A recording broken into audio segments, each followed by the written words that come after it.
Voilà, on est aujourd'hui le dimanche 19 Cheshvan, on est le 17 novembre et on va reprendre notre cours de l'Ikouté Moharam.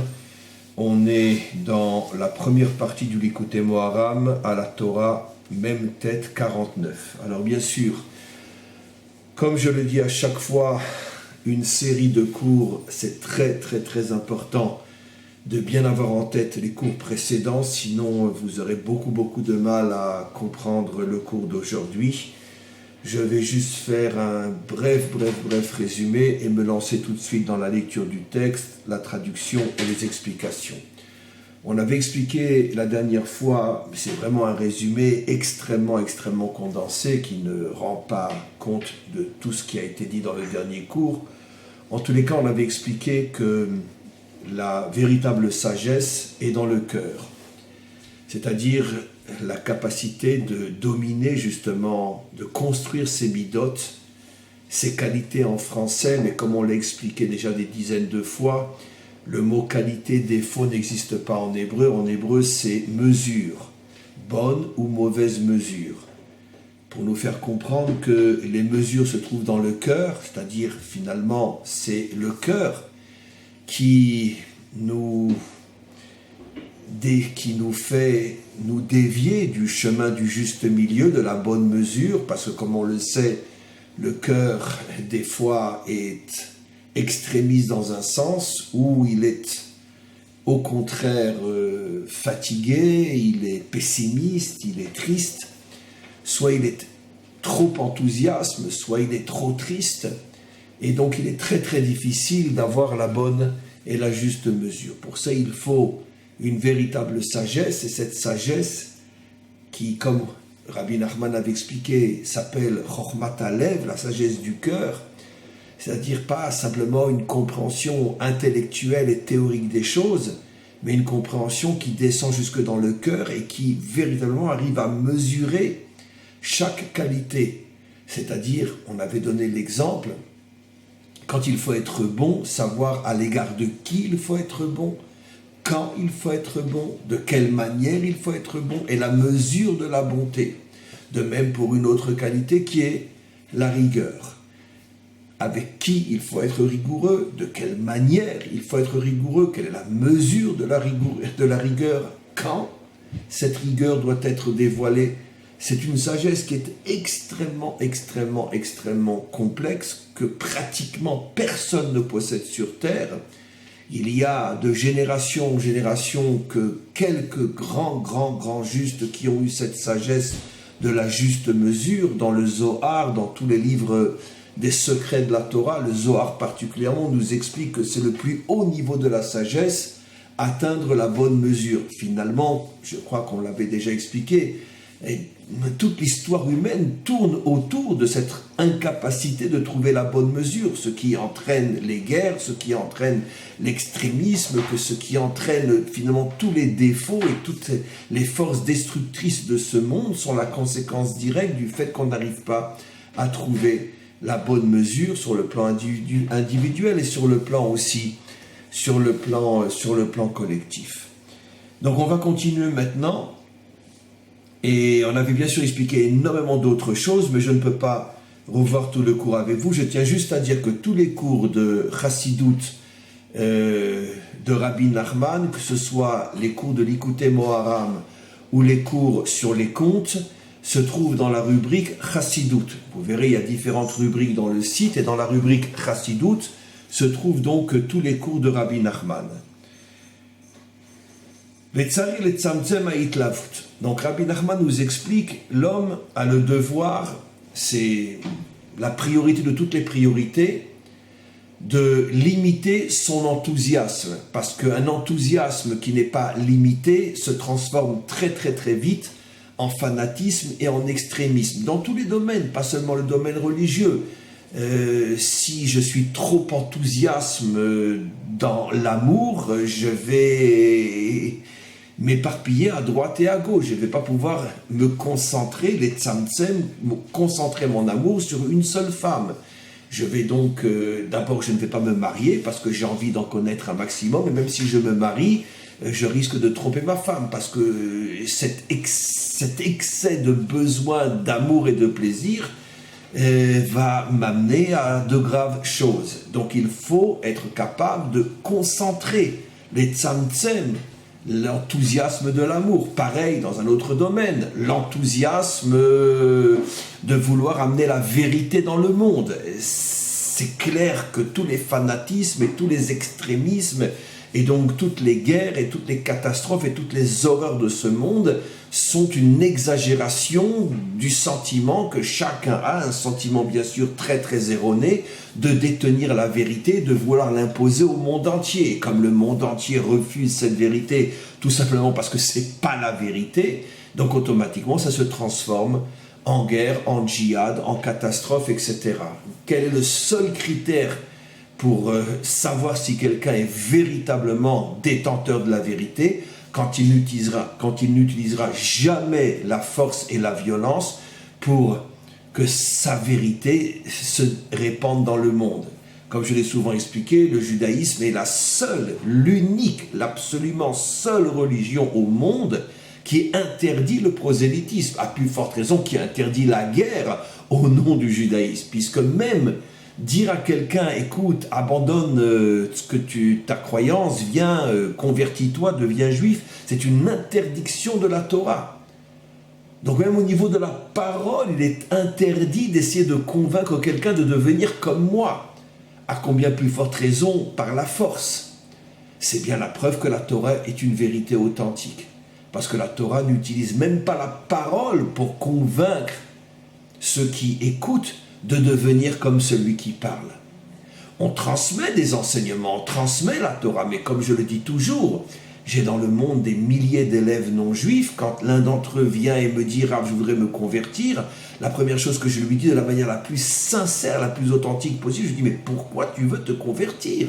Un non-juif n'est pas moins bien qu'un juif, un juif n'est pas mieux qu'un non-juif.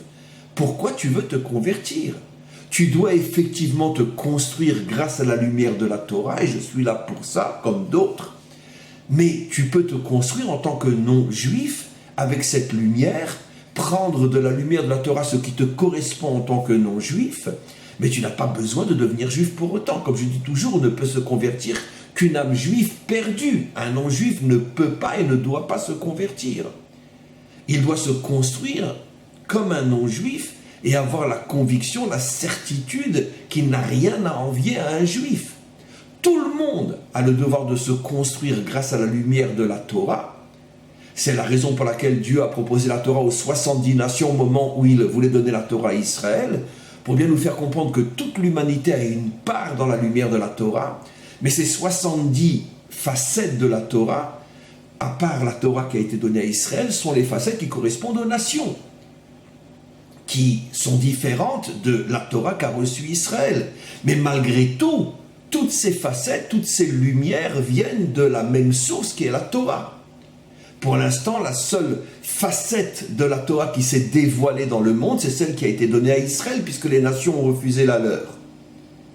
Mais le Mashiach dévoilera les 70 autres facettes, de manière à ce que chaque nation puisse recevoir la lumière qui lui correspond, selon son caractère, selon son tempérament, et surtout selon la mission que cette nation a réalisée sur terre.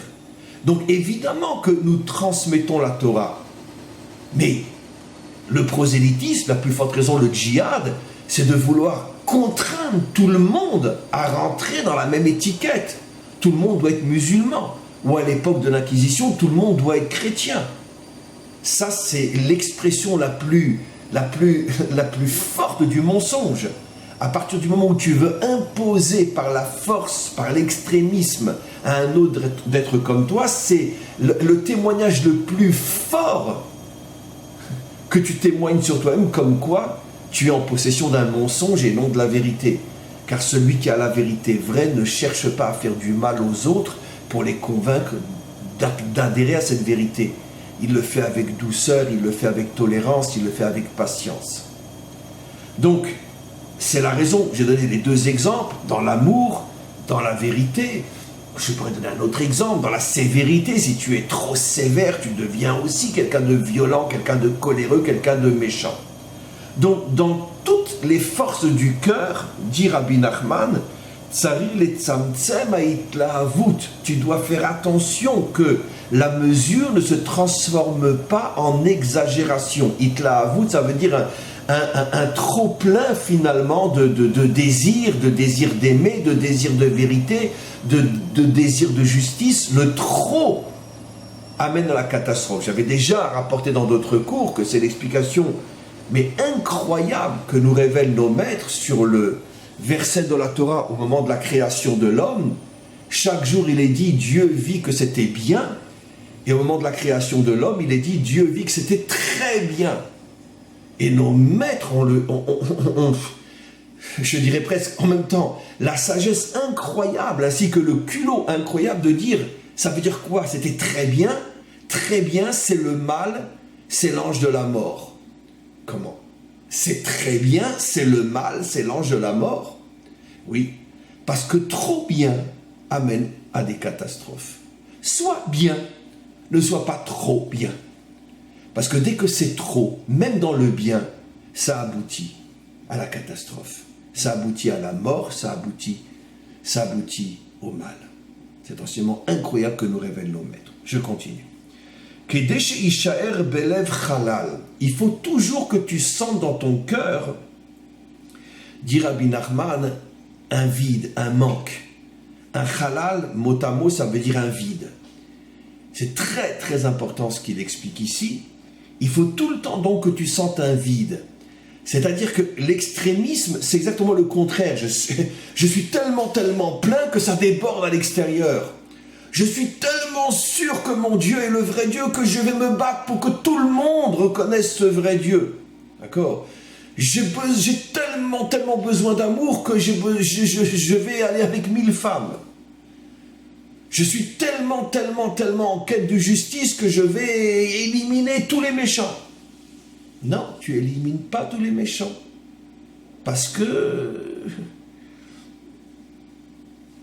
il faut bien sûr juger les méchants, mais il ne faut pas éliminer tous les méchants. Pourquoi? Comme nous enseigne la Torah, parce que même un méchant, si tu as une certaine compassion à son égard, si tu appliques une justice non extrémiste à son égard, tu peux peut-être le ramener sur le droit chemin, après tu veux le liquider. Donc, il faut que tu sentes dans ton cœur que tu n'as pas été jusqu'au bout. Parce qu'à partir du moment où ton cœur est plein, c'est exactement l'expression française tellement juste, la goutte qui fait déborder le vase. Tant que c'est vide, pas tant que c'est vide, tant que ce n'est pas plein, tu peux transporter le vase sans risquer de le faire déborder, de mouiller et d'abîmer les choses sur lesquelles tomberont de l'eau. Mais si le vase est plein, dès que tu vas vouloir le transporter, l'eau va couler à l'extérieur et va abîmer et les choses sur lesquelles l'eau va tomber. Donc il est toujours important de laisser un petit vide et de ne jamais aller jusqu'au bout. D'ailleurs, la Torah le dit dans un autre domaine d'une manière extraordinaire.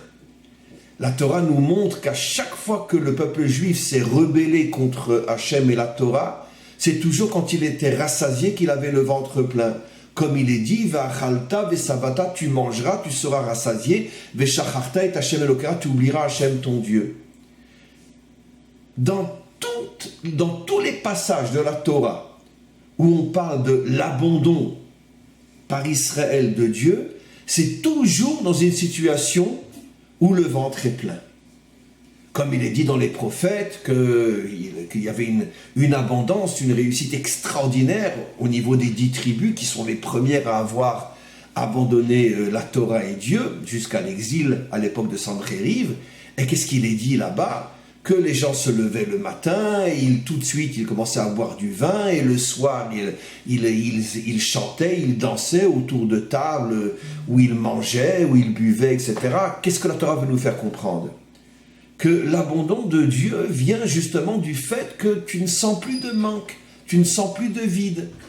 Et dès que tu ne sens plus de manque, dès que tu ne sens plus de vide, automatiquement tu sombres dans l'oubli, tu sombres dans la faute. J'avais donné cet exemple par rapport à d'autres choses. Même si un homme a la possibilité de s'acheter une maison à 10 millions d'euros, parce qu'il est immensément riche, eh bien, tu sais quoi, ne va pas jusqu'au bout de tes possibilités. Achète-toi une maison de 7 millions d'euros. Je ne t'ai pas dit d'acheter une maison de 100 000 euros si tu es multimilliardaire.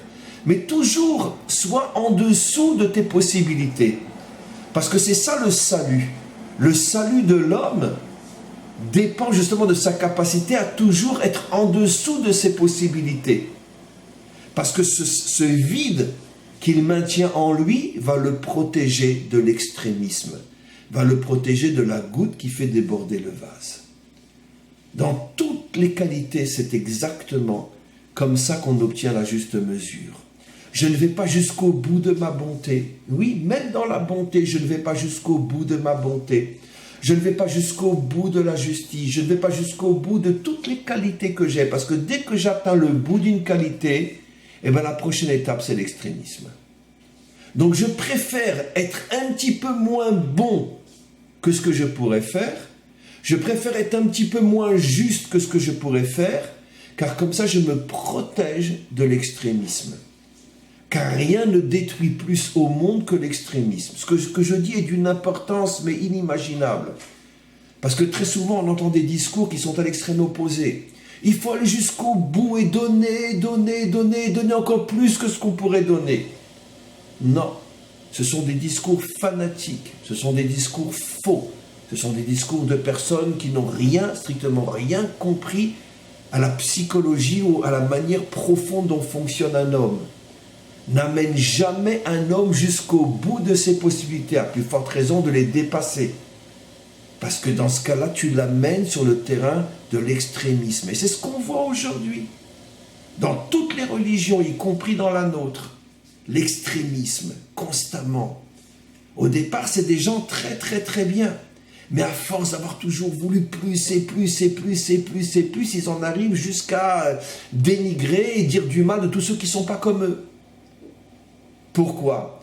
Parce que le fait de toujours avoir voulu aller jusqu'au maximum de possibilités me fait rentrer dans l'extrémisme.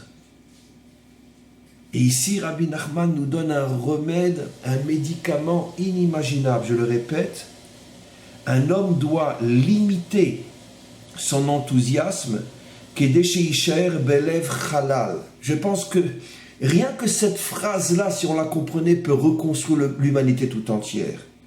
Il dit, afin de laisser toujours un vide dans son cœur. Ne va jamais jusqu'au bout. C'est incroyable cette sagesse. Que Moshe Katouv, et qui nous a révélé ce secret? Pas Rabbi Nachman. Rabbi Nachman a su le comprendre.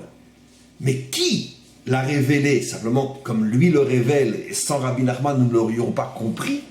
C'est le roi David, qui disait, Velibi chalal bekirbi, c'est un psaume, où le roi David dit, mon cœur est vide à l'intérieur de moi. Qu'est-ce que le roi David veut dire quand il dit, Velibi chalal bekirbi? Mon cœur est vide. Mais David est un juste absolument incroyable. Il a des qualités incroyables. C'est le modèle par excellence de ce à quoi un juif doit ressembler, puisque c'est sur lui, et uniquement sur lui qu'il est dit, David Meler Israël Chai Vekayam, c'est le modèle vivant et éternel. Plus que n'importe quel autre modèle, je ne vais pas citer de nom pour ne pas dénigrer les autres grands, mais c'est le modèle que nos maîtres ont choisi, parce que c'est la perfection absolue. De l'humain, bien sûr, ça n'a rien à voir avec Dieu. Mais dans l'humain, c'est la perfection absolue. Alors comment peut-il dire je ressens un vide en moi? Alors Rabbi Nachman nous explique que ce que David veut dire, c'est comment suis-je arrivé à la perfection? En mesurant mon comportement, en laissant toujours un certain vide en moi qui me protège de l'extrémisme. Et on le voit dans un domaine fabuleux. David Ameller, disent nos maîtres, il suffit de lire la Bible pour s'en rendre compte, le Tanakh. Nos maîtres disent, il n'y a jamais un homme qui a été autant détesté, autant critiqué, autant haï, autant poursuivi par son propre peuple, enfin, pas par tout le peuple, mais par les puissants du peuple, comme Rachi le dit dans les psaumes, par les grands de la Torah, par les gens riches, tout l'établissement juif, ou les grands dans la Torah, pas tous les grands dans la Torah, bien sûr, qu'à Dieu ne plaise, mais certains grands dans la Torah, comme Achitophel, comme Doeg, où certains personnages très influents, très riches et qui avaient le pouvoir, avaient fait de David la cible à atteindre. Ils voulaient absolument le liquider. Jamais un homme n'a été autant haï, autant poursuivi, autant critiqué, autant méprisé que le roi David dans sa génération, disent nos maîtres. Le premier qui a voulu le tuer, c'était le roi Shaoul, qui était quand même son beau-père, et dont le fils Jonathan était l'ami inimaginable de David. Et comme on le voit dans le Nar, à de nombreuses reprises, le roi Shaoul tombe dans les mains de David, il pourrait le tuer, il a le droit de le tuer. Nos maîtres nous disent, tout celui qui se lève pour te tuer, devance-le et tue-le. Et à chaque fois que le roi Shaoul tombait dans les mains de David, David n'a jamais levé le petit doigt sur lui. Pareil pour Achitophel, pareil pour Doeg, pareil pour tous les ennemis de David. Quand David quitte Jérusalem, quand son fils Absalom voulait le tuer, sur le chemin vient, se dresse devant lui, comment s'appelle-t-il, Shimi Ben Gera, qui était l'un des maîtres les plus grands de sa génération, et il le maudit, il le traite de non-juif. Ta conversion, elle ne vaut strictement rien, puisque Ruth ne pouvait pas se convertir, c'était une Moabite. Tu es un bâtard, tu es un assassin, tu es un débauché, tu es un... De quoi ne traite-t-il pas? À ce moment-là, Yoav, le général d'armée qui est avec David, sort son épée pour le tuer. David lui dit non, ne le touche pas. C'est pas lui qui parle, c'est Hachem qui parle.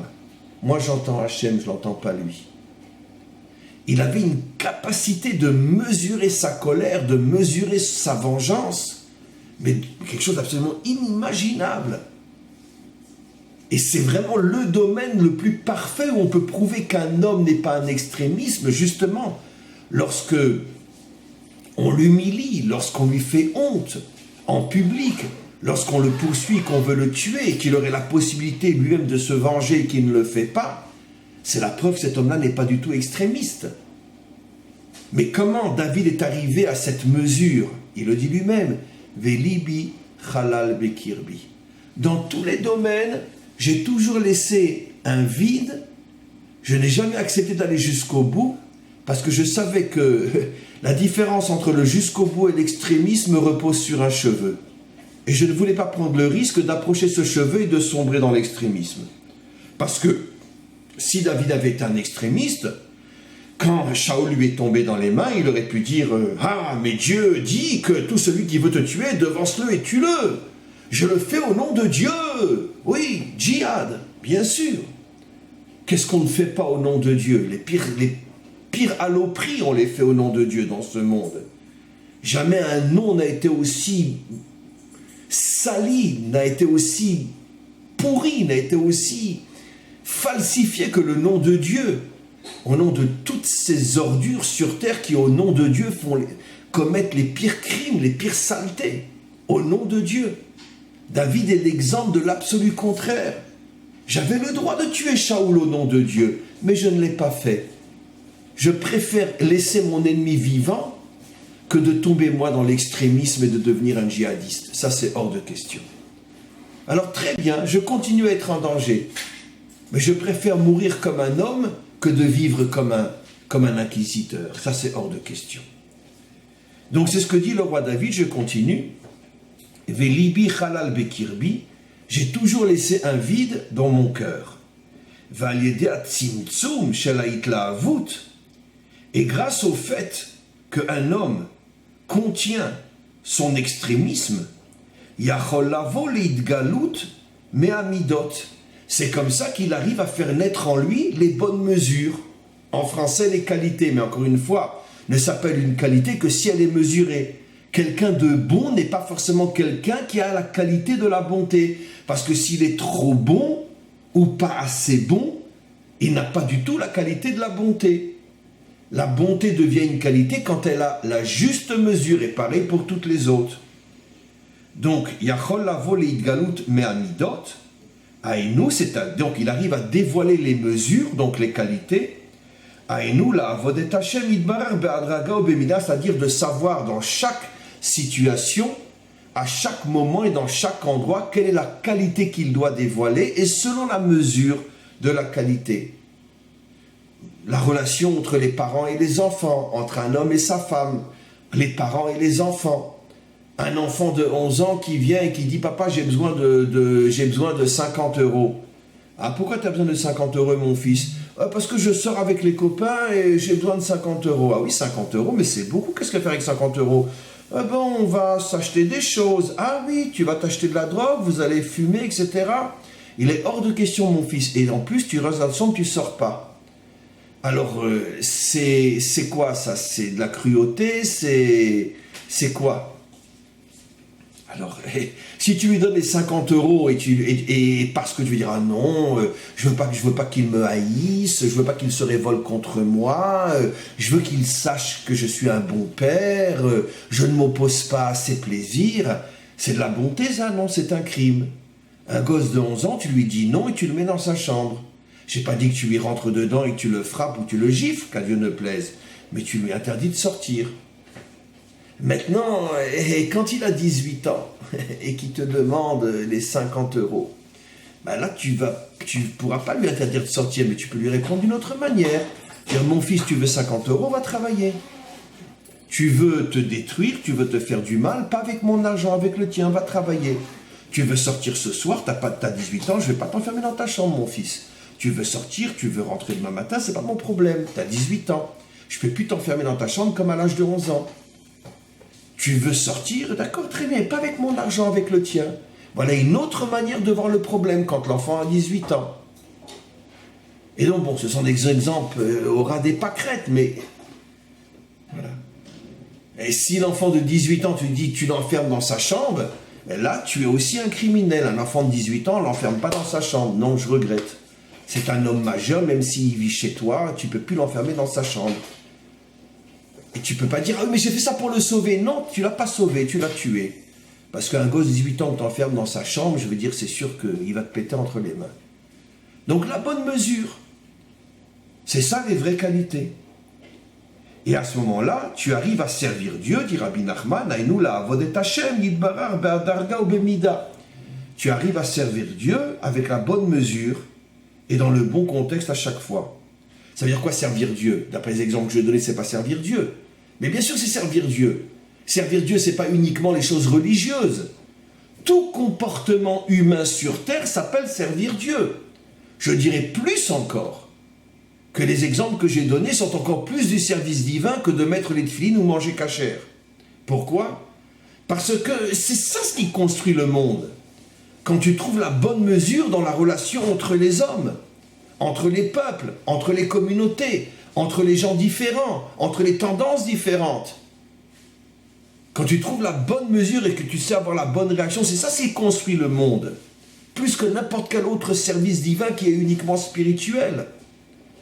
Bien sûr que l'autre est extrêmement important, incontournable, indispensable. Mais c'est pas ça ce qui va construire le monde. Parce qu'un homme qui mange cachère, qui fait Shabbat et qui, sur le plan rituel et spirituel, est extrêmement religieux, mais dans sa relation avec autrui se construit comme un truand, pas forcément consciemment, mais truand parce qu'il n'a pas la bonne mesure à chaque fois, et cet homme-là est un véritable destructeur, malgré sa cacheroute et malgré son Shabbat. Et donc, automatiquement, le monde se construit d'abord dans la relation mesurée avec le monde et avec les hommes. D'ailleurs, regardez les prophètes. Les prophètes ne parlent pratiquement que de ça. À chaque fois que les prophètes font un reproche à Israël, c'est très très rare quand les prophètes font un reproche au sujet de Shabbat, au sujet de la cacheroute, au sujet des mitzvot. Ils parlent essentiellement de l'injustice, le fait que les veuves et les orphelins ne sont pas traités comme ils devraient être traités, le fait que les riches sont corrompus et volent les pauvres, que le pouvoir est corrompu. Regardez les prophètes, je n'invente rien. Les prophètes utilisent le langage de ce monde, beaucoup plus que le langage religieux. Ils veulent nous faire comprendre que si tu es religieux mais tu ne sais pas te comporter dans ce monde avec la bonne mesure, ta religion ne sert strictement à rien. Et d'ailleurs, dans la grande majorité des cas, les plus grands destructeurs de ce monde sont précisément les religieux. Parce que comme ils vivent déconnectés de ce monde, ils sont incapables de trouver la bonne mesure en relation avec ce monde. Ou marchavot tovot shebalev en yetzarim tavim. Maintenant, il va expliquer quelque chose de très très important. Il explique qu'en vérité, la racine des ce qu'on appelle les yetzarim, le bon et le mauvais penchant dans l'être, dans l'homme, c'est les pensées. Ça veut dire les bonnes ou les mauvaises pensées, c'est ça la racine des forces positives ou négatives qui vont se trouver dans mon cœur. Il est absolument impossible de trouver la bonne mesure dans son cœur sans avoir de bonnes pensées, et toutes les mauvaises mesures dans le cœur sont la conséquence directe des mauvaises pensées. Je vais expliquer bien sûr. Aïnou yetzira les tova. Les tav, si tu veux avoir un bon penchant dans ton cœur, shechoshev marchavot raot ou metamtem alev. Si tu veux avoir un bon penchant dans ton cœur, sache que si dans ton cerveau tu as de mauvaises pensées, ces mauvaises pensées vont complètement détruire ton cœur, et un cœur détruit est le réceptacle du mauvais penchant. Je vais expliquer. Mais Prinat Orlat Lev, c'est ce qu'on appelle le cœur incirconcis dans les prophètes. Un cœur incirconcis, un cœur détruit, un cœur qui n'est dominé que par le mauvais penchant. Et tout ça vient au départ des mauvaises pensées. Ou Mekalkel et Tabria, et automatiquement cet homme-là va détruire le monde. Car tous les destructeurs de ce monde sont des hommes qui ont un cœur détruit, qui n'est soumis qu'au mauvais penchant, et tout commence avec les mauvaises pensées. Ou Mekalkel et Tabria, il va détruire le monde. Aïnou achorma shebalev. D'abord, il détruit la sagesse de son cœur, il chasse la sagesse de son cœur, et c'est comme ça qu'après il va détruire le monde. Qui a yetzerara ou tipshut alev, parce que le mauvais penchant, c'est en vérité une folie qui s'empare du cœur. Kemo shekatouf, comme il est dit, ou maltem et torlat levavchem, le verset dit dans les prophètes, vous circoncirez le prépuce de votre cœur, donc la peau, la clipa, l'écorce qui recouvre votre cœur, comme on circoncis le corps, on doit circoncire son cœur. Et le Zohar dit, c'est quoi la orla du cœur, c'est quoi on pourrait dire l'écorce qui recouvre le cœur. Le cœur, yat, tipshut, livron, c'est la folie qui s'empare du cœur, c'est ça, la clipa qui s'empare du cœur. Vetipshut ou kilkulabria, et quand cette folie s'empare du cœur, à ce moment-là, c'est la destruction du monde. Shei aliédé à chorma, car le monde ne peut être construit que quand la sagesse est dans le cœur et non la folie. Alors, qu'est-ce qu'on va terminer là-dessus? Qu'est-ce que Rabbi Nachman nous explique ici? C'est très très très important cette notion-là. Pourquoi tout commence au niveau des pensées? C'est-à-dire que si un homme a des pensées positives, si un homme pense bien, voit bien, ça veut dire qu'il voit un juif qui est très très loin de la Torah, qui se comporte très très mal, entre parenthèses, à l'égard de la Torah, mais au lieu de le traiter de mauvais juif, et au lieu de l'exclure, etc., ce sont des mauvaises pensées, ça veut dire que tu vois tout de suite le mal, tu te focalises sur le mal, mais regarde peut-être le bien que cet homme a. C'est ce que Rabbi Nachman explique dans d'autres textes, comme il dit qu'il faut toujours chercher la Nekuda Tova. C'est vrai que dans un homme, il y a énormément de mauvaises choses, mais il y a forcément aussi, je ne parle pas de quelqu'un qui n'est pas un être humain, je ne parle pas de ceux qui sont des démons comme Hitler ou d'autres qui ne sont pas des êtres humains, je ne parle pas de ça, comme j'en ai souvent parlé dans d'autres cours, je parle d'un être humain. Mais même un être humain peut être un débauché, peut être un idolâtre, peut être même des fois parfois un assassin. Mais il n'a que des défauts. Non, il a aussi des qualités. C'est impossible qu'un être humain n'ait pas que des qualités. Rabbi Nachman nous explique que quand tu vois uniquement les qualités de quelqu'un et qu'il sent que tu ne vois que le bien en lui et pas le mal, c'est comme ça que tu le ramènes à la Torah. Mais si tu mets en évidence le mal et en plus tu l'écris ou tu l'enseignes, ne vous approchez pas de celui-là, c'est un mauvais juif, ne le laissez pas s'approcher de vous. Tu détruis le monde, tu deviens un destructeur. Pourquoi? Parce que tu es un fanatique. Tu es l'extrême absolu contraire de ce qu'explique Rabbi Nachman. C'est-à-dire tu détruis le monde. Au contraire, vois le bon côté. Peut-être qu'avec sa femme, il est mieux que toi tu es avec la tienne. Pourtant, toi, tu manges kasher, tu fais Shabbat, mais tu sais très bien qu'il y a des milliers de gens qui mangent kasher et qui font Shabbat et qui divorcent aussi, qui ne se comportent pas bien avec leur femme. Peut-être que ce juif-là, c'est un libéral ou je ne sais quoi, mais peut-être qu'il se comporte très bien avec sa femme, très bien avec ses enfants, peut-être qu'il a une famille magnifique sur le plan humain, je parle. Peut-être que c'est un homme qui est propre dans les affaires. Combien il y a de religieux qui ne sont pas propres dans leurs affaires? Combien il y en a? Combien il y a de religieux qui sont incapables de construire leur couple? Donc, pourquoi tu vois uniquement le mauvais côté qu'il y a chez lui? Vois le bon côté, regarde, dans le couple, il est mieux que toi. Avec ses enfants, il est mieux que toi. Dans son travail, il est mieux que toi. Pourquoi tu vois uniquement le mal? Qu'il ne mange pas kasher, qu'il ne fait pas Shabbat, ou qu'il prie chez les libéraux? Pourquoi tu vois uniquement le mal? Vois aussi le bien qu'il y a chez lui. C'est une notion que Rabbi Nachman nous explique dans des dizaines d'endroits dans l'Écoutez Moharam. Il est interdit de voir le mal chez quelqu'un qui a aussi du bien. Regarde le bien. Parce que quand il verra que tu regardes le bien et que tu parles de son bien, que tu mets en évidence son bien, c'est comme ça que tu le ramèneras à la Torah. Mais si tu lui mets une étiquette de mauvais, tu vas l'éloigner non seulement lui, mais tu vas éloigner des milliers d'autres qui vont s'éloigner à cause du fait que sur lui tu as mis une étiquette mauvaise. Voilà ce que nous explique Rabbi Nachman, voir la Nekuda Tova dans chaque chose, dans chaque personne. Tant qu'il s'agit d'un homme véritablement, c'est-à-dire quelqu'un qui n'est pas ni Hitler ni Mengele. Et la grande majorité des hommes ne sont ni Hitler ni Mengele. C'est ça les bonnes pensées. Dans un autre exemple, tu as une difficulté dans le travail, tu as une difficulté X, Y. Ne sombre pas uniquement dans la dépression, dans la tristesse, dans le découragement, dans ce que Rabbi Nachman appelle le yi'ush. Comme il dit, En shum yush bolom klal, il est interdit de sombrer dans le désespoir.